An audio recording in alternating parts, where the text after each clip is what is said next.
COP22, le plateau de Smart Africa. On ouvre le bal aujourd'hui avec eh bien, Issam Charour et les doctorants du projet Sunrise. Bonjour Issam Charour.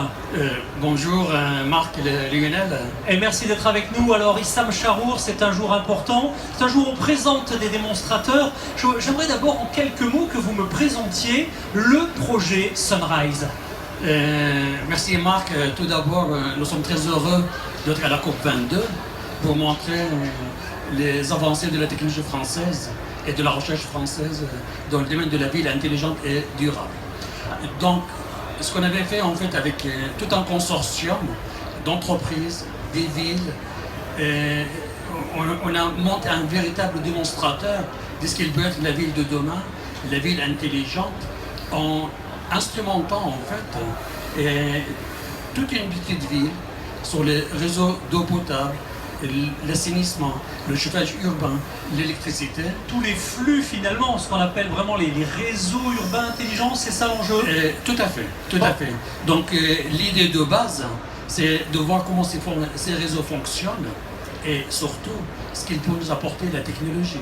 Aujourd'hui, la smart technologie, en termes de préservation de ressources, comment faire pour détecter presque en temps réel les fuites d'eau.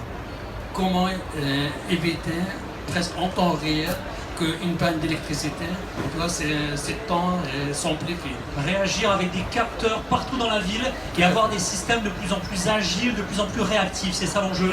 Tout à fait. Alors, Issam Charour, vous êtes venu évidemment vous-même, avec vos démonstrateurs, on vient d'en parler, avec eh bien, je dirais, les épaulettes d'un acteur qui aujourd'hui prend la parole sur toutes les grandes tribunes mondiales en matière de Smart City. Vous êtes venu avec votre équipe. Alors, Marine, Khadija, Amar, bonjour à tous les trois.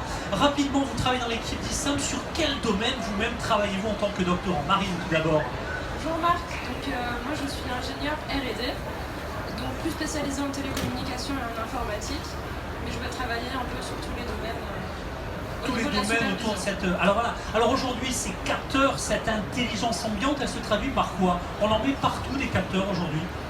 Oui, ça se traduit par des données qui vont être analysées et qui vont être montrées à l'utilisateur pour qu'il comprenne les choses. Très bien, merci pour ce premier focus. Khadija, sur quoi vous travaillez vous-même? Bonjour Marc, je suis doctorante en deuxième année, je travaille sur les bâtiments intelligents. Je peux dire comment réduire la consommation du locataire et comment adapter son comportement vis-à-vis en charge dans le logement social, les services qu'on peut lui présenter pour lui rendre la vie très confortable.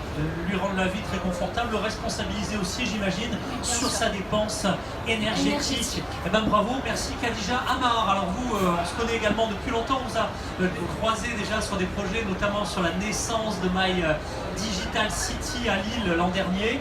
Alors, quoi de neuf? Quel type de recherche, Amar? Exactement. En fait, moi, j'étais maître de camp pendant plusieurs années sur les systèmes. Et c'est ça ce qui m'intéresse en Sunrise, cette vue globale de la ville. Comme informaticien, je travaille dans plusieurs domaines. Et cette vue globale du réseau de l'eau, du réseau de l'électricité, du réseau de l'assainissement, du réseau de chauffage, et de trouver toute la corrélation entre ces réseaux, c'est ça qui m'intéresse. Donc on a la vue globale, on descend jusqu'au niveau du capteur. On traite tous ces niveaux. Eh bien, merci à tous les quatre. En conclusion, Issam Charour, alors je sais que vous travaillez déjà sur des domaines très aboutis, qui sont déjà en plein déploiement, mais vous êtes aussi en avance. Je ne sais pas si on peut tout livrer, mais vous revenez récemment de Chine, je crois. Vous allez être de manière très actif acteur du développement de nouvelles tendances de la Smart City. De quoi s'agit-il? Et en fait, avec le projet Sunrise, on a déjà un retour d'expérience extraordinaire, voire même unique dans le monde. Donc il y a de l'intérêt international à ce qu'on fait. Il y a de l'intérêt de la Chine, bien sûr de la Russie, et d'autres pays aussi. Et les enjeux avec la Chine, deux choses. Tout d'abord l'eau. C'est-à-dire qu'il y a un plus grand enjeu dans le domaine de l'eau. Donc on voit comment on peut implémenter aujourd'hui tout ce concept de smart technology, de smart water. Autre chose qui est très important aujourd'hui, c'est l'espace souterrain. L'espace souterrain, c'est un espace aussi qui est très très important, notamment dans la ville. Ce qu'on utilise pour les métros, ce qu'on utilise pour les réseaux urbains, pour le stockage, etc. Donc il y a tout un travail qu'on essaie de développer aujourd'hui avec la Chine c'est comment rendre cet espace aussi un espace intelligent. Dans le sens, on va suivre aussi ce qu'il fait et surtout les interactions qu'on a avec la surface et un très grand enjeu quand on parle de l'espace souterrain, c'est l'enjeu de sécurité. Parce qu'aujourd'hui, s'il y a une faille, un problème dans l'espace souterrain, un feu, etc., ça peut être catastrophique. Et est-ce qu'on peut espérer qu'effectivement, avec cette technologie, on peut trouver des solutions innovantes? Donc il y a un très grand intérêt aujourd'hui de ce qu'on va appeler l'espace souterrain intelligent. Alors le projet Sunrise tisse sa toile mondiale, on vous a vu en Russie, on vous a vu en Chine, on vous a vu au Moyen-Orient. Où est-ce que vous allez vous arrêter, Sam Charour, avec votre équipe? Disons que dès le démarrage du projet Sunrise, on s'est mis déjà dans un contexte international. Donc ce n'est que la suite.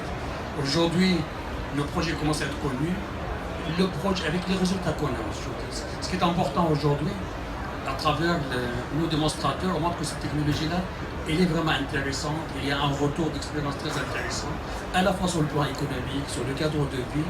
Donc ça commence à intéresser beaucoup de monde. Et dans l'esprit de Sunrise, on se travaille au niveau mondial.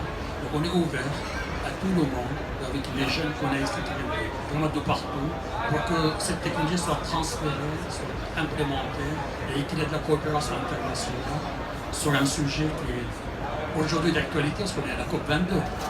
Et à la COP22, on sait bien que les questions du climat, c'est une question essentielle, et qu'on sait que 80% du gaz à effet de serre est produit dans la ville. C'est-à-dire que la ville va jouer un rôle essentiel dans la maîtrise du réchauffement climatique, et on est là pour que la ville devienne durable et qu'elle émet de moins en moins de gaz à effet de serre. Donc on est complètement au cœur des enjeux. Au cœur des enjeux. Au cœur des enjeux. Et je dirais que, parce qu'on est en train de réfléchir beaucoup sur ce qu'on doit faire, et pour résumer, 80% c'est la ville, c'est-à-dire qu'il faut mettre l'accent sur la ville. Une ville plus verte, une ville africaine plus verte et plus intelligente. Merci à vous, merci à tous les quatre, merci à Sunrise, merci à vous d'avoir assisté à l'enregistrement de cette émission. Revenez quand vous voulez. Merci Marc et à très bientôt. À très bientôt, et peut-être en anglais. Tout à fait, tout à fait.